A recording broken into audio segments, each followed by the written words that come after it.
Okay, so I'm going to teach you how to use the stick now. Now the stick, this brand is actually called The Stick.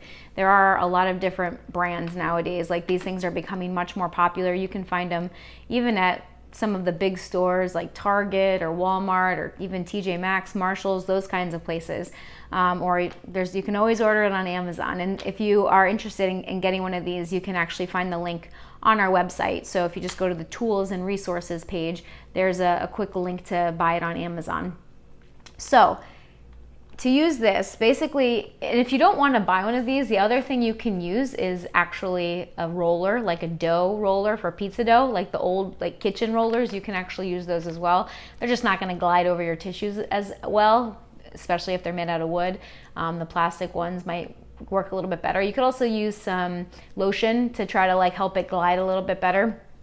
So what you're going to do now is you basically just kind of roll out your tissue. So again, this is kind of the way you start. You kind of warm up by rolling out your tissues this way to kind of get the blood flowing to that area, start to loosen up some of those superficial adhesions, okay? Because there's scar tissue and adhesions can be laid down in different ways. They can be right on the top, which are they're more superficial, or they can be deeper, like actually in the muscle tissue themselves, like buried down into some of those muscle fibers. So some of them are a little bit harder to get to, which is why that compression and that muscle flossing technique that we use work really well, because they can get to some of those deeper tissues. Now, these are the exact principles from, if you've ever heard of active release technique, it's called ART. Some chiropractors and other professionals like to use that. Graston is another one that you may have heard of.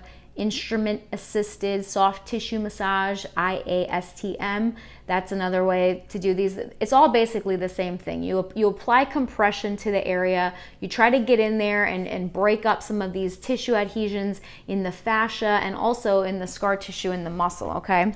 So basically, this works the same, all right? You're gonna kind of just get in there and you're gonna roll out.